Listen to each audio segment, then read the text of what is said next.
Al-Albani itu namanya Muhammad Nasir Al-Albani. Asalnya dari Albania. Hijrah bersama orang tuanya ke Syria. Awalnya bermazhab Hanafi. Lalu dia belajar hadis secara otodidak tanpa guru. Karena belajar hadis secara otodidak tanpa guru dan dia pengikut Wahabi, maka bagaimana hadis-hadis yang didhaifkan, disahihkan di kitab-kitabnya kacau. Mengapa kacau? Di kitab satunya bilang sahih, kitab satunya bilang dhaif. Itu Al-Albani. Makanya gak boleh ikut Al-Albani. Kalau ada buku lalu di bawah ada keterangan hadis ini sahih menurut Albani, ketahuilah ini buku Wahabi. Jangan dibaca. Kalau ketemu segera dibakar. Mengapa? Ini buku berbahaya. Apa yang saudara katakan sangat besar sekali. Saudara bertanggung jawab dunia akhirat. Mengatakan begitu terhadap Syekh Albani. Sebagaimana hadis Rasulullah SAW, sebuah hadis sahih, man qala fi mu'minin ma laysa minhu asqanallahu adghatal khabar. Barang siapa yang mengatakan terhadap seorang mukmin apa yang tidak ada padanya, maka Allah akan tempatkan dia di radghatal khabal.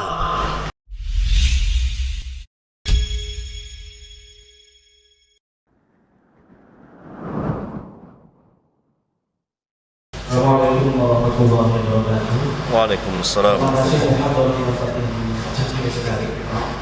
Saya mau profil Albani, Nasir Albani, karena dari pertama Al-Isnadu Minad-Din, Syekh Albani itu nggak punya guru, ngajinya hadis di perpustakaan, asalnya tukang jam, begitu.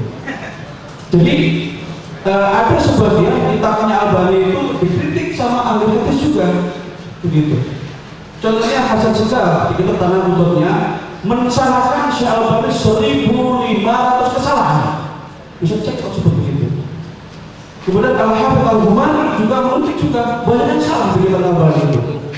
Di kitab Al-Hafidh Asy-Syaikh Yasin Al-Badani Ma'ruf bil Alam itu juga menyalahkan beberapa hadisnya Albani. Mohon dijelaskan siapa Profesor Albani, gurunya siapa beliau, dan kepada siapa sanad hadisnya begitu. Terima kasih. Assalamualaikum warahmatullahi wabarakatuh. Alhamdulillah. Hamdan katsiran tayyiban mubarakan fihi kama yuhibbu rabbuna wa yarda. Wa sallallahu wa sallama wa baraka ala an-nabiyil karim wa ala alihi wa ashabihi wa man tabi'ahum bi ihsan ila yaumiddin, amma ba'd. Pembicaraan mengenai Syekh Albani,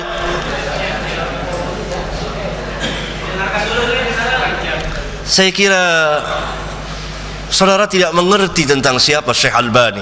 Maaf, saya kuliah di Syria. Ini tahu karena beliau ke Syria. Iya, beliau tidak hanya di Syria. Iya. Siapa gurunya, siapa? Apakah mungkin orang menguasai berbagai macam cabang ilmu tanpa guru?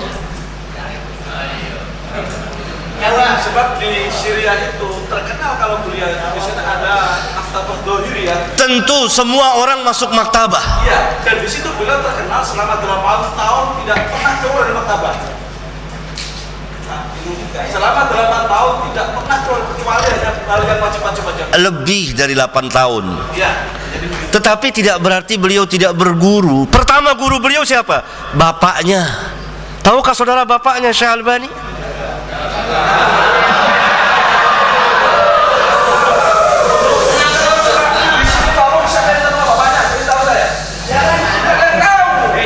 Nah, saya mau jelaskan enggak? Yang lain diam, sila duduk. Saya sekarang mau jawab sekarang.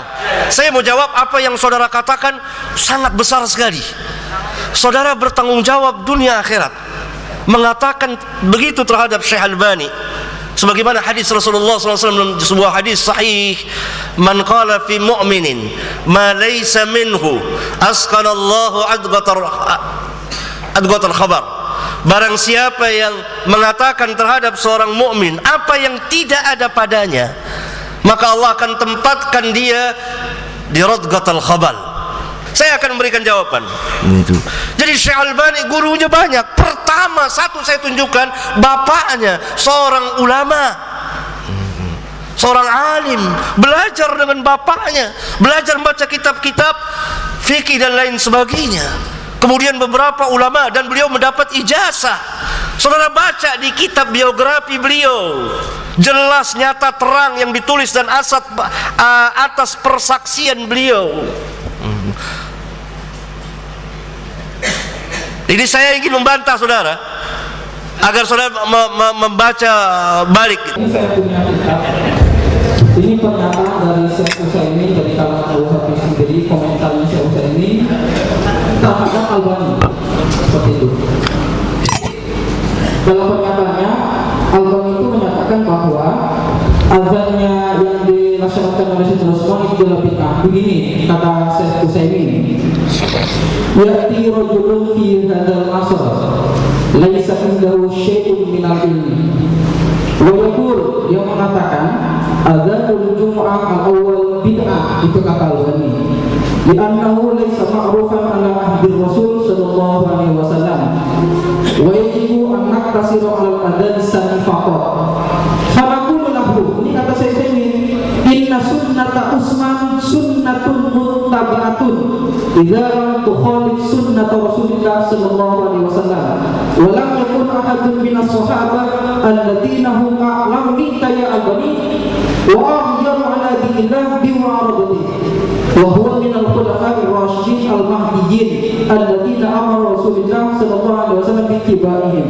Ini pernyataan Syekh Utsaimin dari kalangan Wahabi sendiri kepada Albani, menyatakan bahwa dia merupakan laki-laki yang tidak punya ilmu sama sekali dalam bidang agama.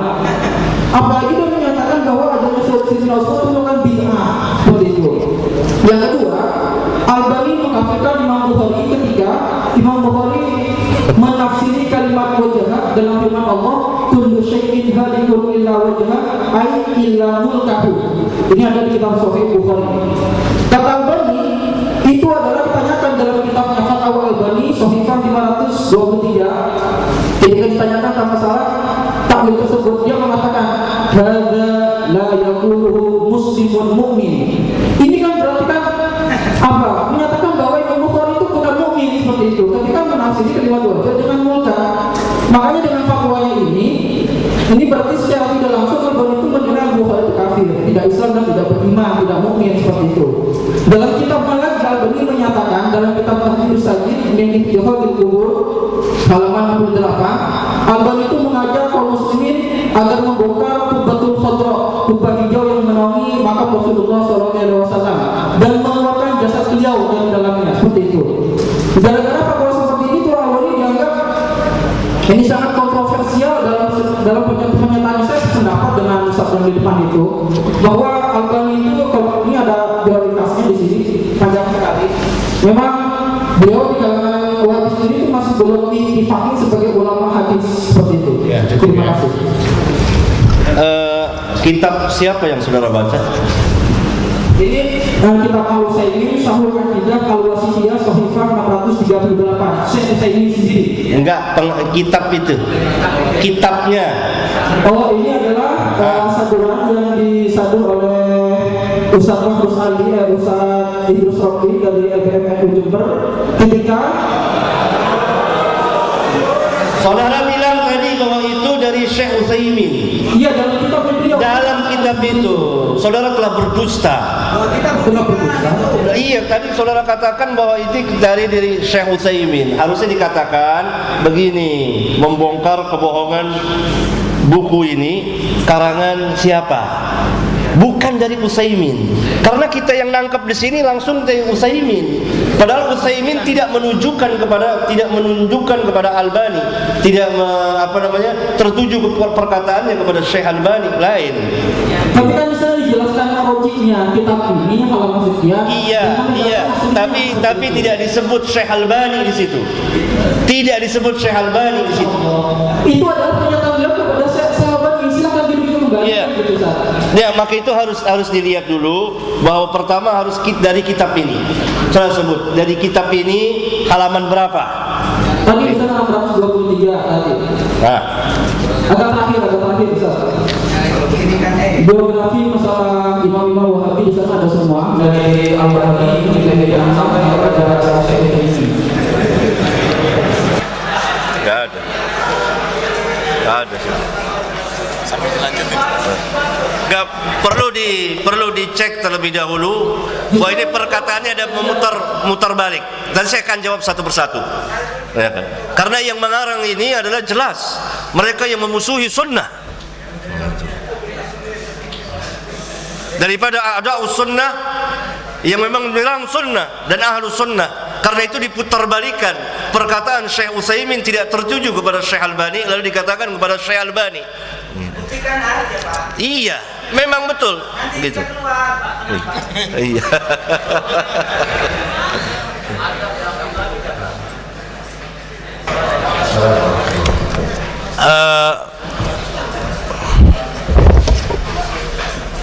Apa? Enggak. Saya akan menjawab ini karena berkaitan dengan fitnahan yang bertubi-tubi yang orang-orang fitnahkan kepada Syekh Albani rahimahullah taala yang tidak ada pada beliau. Yang sangat licik dari orang ini adalah, dan ini dapat diketahui dengan jelas,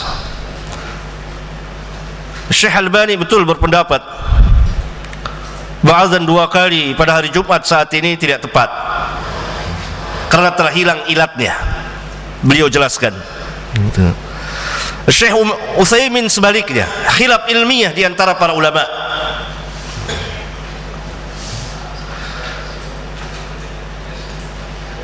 Sayangnya orang ini tidak membawakan perkataan Syekh Utsaimin yang begitu banyak yang memuji Syekh Albani.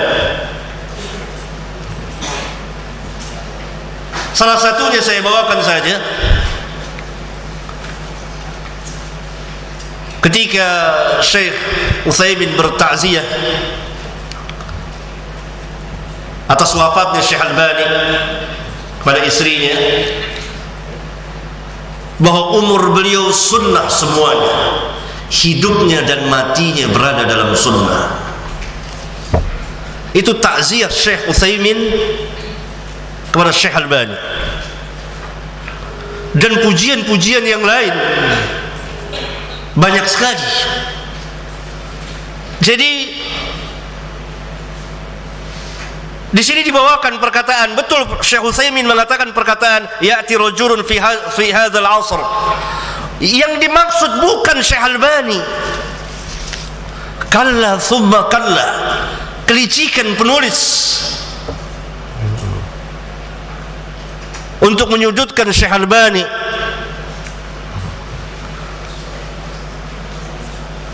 Kemudian kulli syai'in halikun illa wajhu, dan mengatakan Bukhari mengkafirkan. Dari mana sarih oleh Syekh Albani yang mentahris Sahih Bukhari, yang meringkas Sahih Bukhari, membela Sahih Bukhari.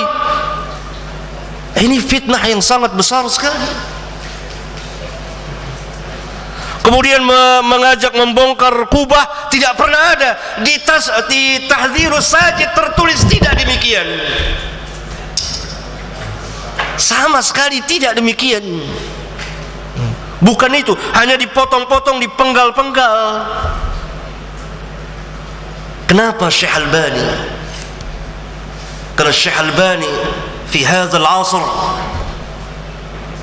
dia menegakkan sunnah bersama saudara-saudaranya, menjelaskan tentang manhaj salaf, menghancurkan bid'ah dan ahlinya, menegakkan tauhidullah, menghancurkan kesyirikan dan ahlinya, bersama saudara-saudara yang lain, menampakkan manhaj salaf, mendakwakan.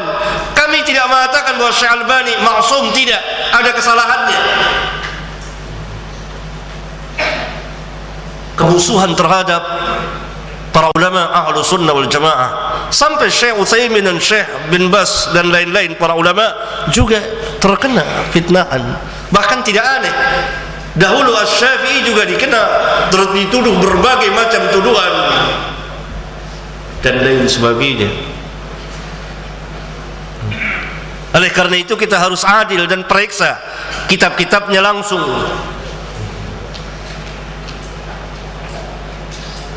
Tidak mungkin Syekh Nasir langsung mengatakan, Syekh Utsaimin langsung menuduh Syekh Albani. Tidak.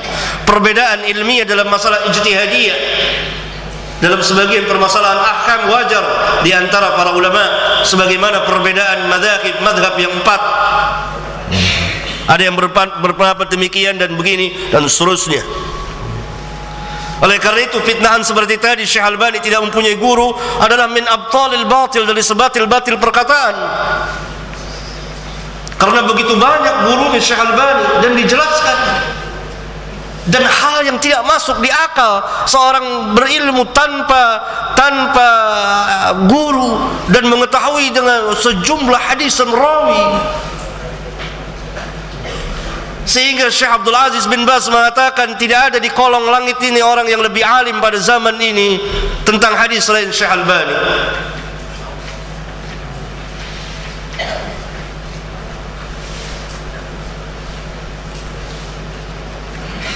Harus ada bukti.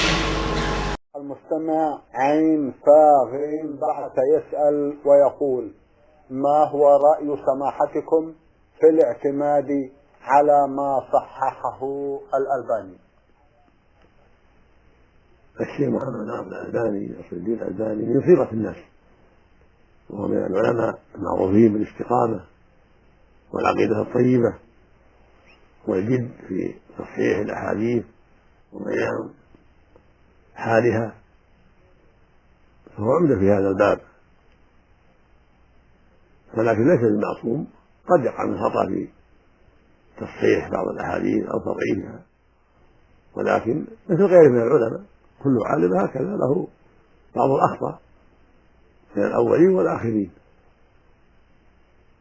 فالواجب على طالب العلم أن ينظر فيما صححه وحسنه وضعفه إذا كان من أهل العلم من أهل الصناعة يعرف الحديث وينظر في طرقه وينظر في رجاله، فإن ظهر له الحق له الشيخ الحمد لله، وإلا اعتمد ما يظهر له من الأدلة التي سلكها أهل العلم في هذا الباب، لأن أهل العلم وضعوا قواعد تصحيح الأحاديث وتضعيفها.